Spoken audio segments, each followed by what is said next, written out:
All right, we are replacing a radiator today on a 2001 Mazda 626. Let's go ahead and get started. First, you want to go ahead and lift the vehicle up, get up in the air. You're going to go to your drain plug. It's going to be either on your left hand side or your right hand side. For this model specifically, we're going to be on the right hand. It's a little bit oil underneath here. But as we look into here, I don't know if you guys can see it good. There is a drain bolt, as you can see, past behind that that white connector. It's already pulled out a little bit. I already drained it as much as I can. As you can see, it's gonna come out this tube right here. But go ahead and drain the fluid from there. Once we've done that, we're gonna come back up top side. We got a couple things to get out the way. We got this, also this, hoses. And your fan should be all right. I don't think it's actually connected to it. This thinks it slides up. So, and this piece right here too as well. Let's get started.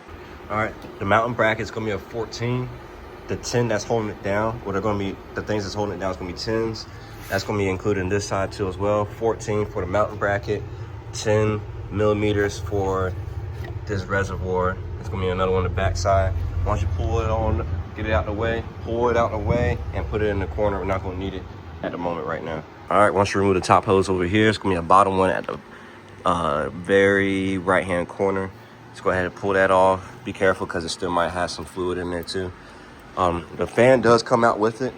So unplug the fan connector, bring it over here, take the 2 10s off of each side, and then you're ready for your new radiator.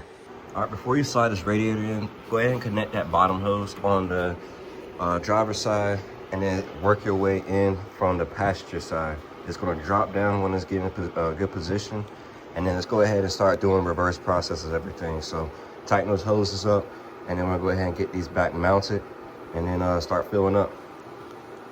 All right, once you get everything buttoned back up, go ahead and interlock whatever device you're gonna use to get the coolant in there. Make sure you get everything lined up, though. Should look good like this. I don't even know what it looked like beforehand. I was just fixing stuff up, but yeah, here we go.